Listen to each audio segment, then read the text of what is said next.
I do when my kid talks back to me? So the first thing you do is you don't hit them. Okay, don't punch them.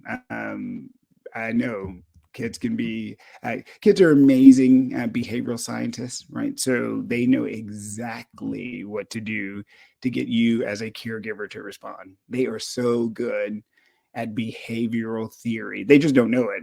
They Most of them have learned it just through living. They cry, you pick them up. They walk around and bump their head on the coffee table, you pick them up, right? So they've trained their caregivers to respond in a certain way, which is awesome. That's what you're supposed to do, is pick them up if they're screaming or crying. Now, the tricky part is they are always trying different approaches and techniques. And one of the techniques sometimes is talking back and being sassy, if you were. And what I coach all of my parents on is that it is another approach to kind of pull you back into the fray. And so if you don't want certain behaviors to happen, you really have to work to ignore those behaviors. I know it's counterintuitive because most of my parents are like, righteous fury, no, you're not allowed to talk to me like that. I'm the dad, or I'm the mom. You have to do what I say. And I'm like, yeah, I mean, you're not wrong. It's just that which you give attention to will tend to happen more often. And so, yeah. And again, talk to your behavior specialist. This is another one of those big asterisk answers. If things are coming up and you're like, nah, I don't like that, then yeah, you don't have to take it. This is an edutaining podcast. This is an edutaining clip.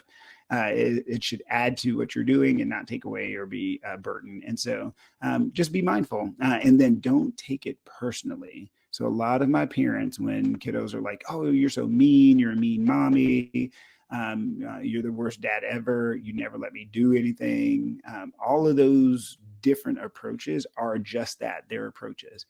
Children do not know you as you. So they do not know you as Bob, the kid who grew up in Kentucky and was raised on a farm and had a great work ethic. They don't know you as that. They know you as dad, the dude who won't give me what I want, when I want, how I want it, as fast as I want it. That's how they know you. And so when they say things about, not, you're mean, they're saying it about dad, not about Bob or Sally. And of course, insert your name there because that's how that example works. But yeah, so it's not a personal thing at all. And it is not an indictment of you as a parent, because most parents are doing a phenomenal job. They're making sure that their kids have some type of food and some type of shelter, and unconditional love and clothes on their back, and then they get them to school. And if you're able to do those things in some type of moderation, we all win. Everything else is kind of icing on the cake. Being able to be kind of psychologically present and know the right thing to say at the right time. Those are very unusual skills for caregivers to have. And so I don't want y'all to beat yourself up over that stuff. I mean, like, seriously, you don't beat yourself up at all. Kids are resilient, and they're going to be fine. And so, yeah. So the key is, when your kid talks back to you at whatever point that is. Sometimes it's really early because they can get sassy when they're 2 or 3, and then sometimes they hold off until they're 15 or 16. But the key is, don't overreact. You do know what you're doing, and yeah, just and don't take it personally.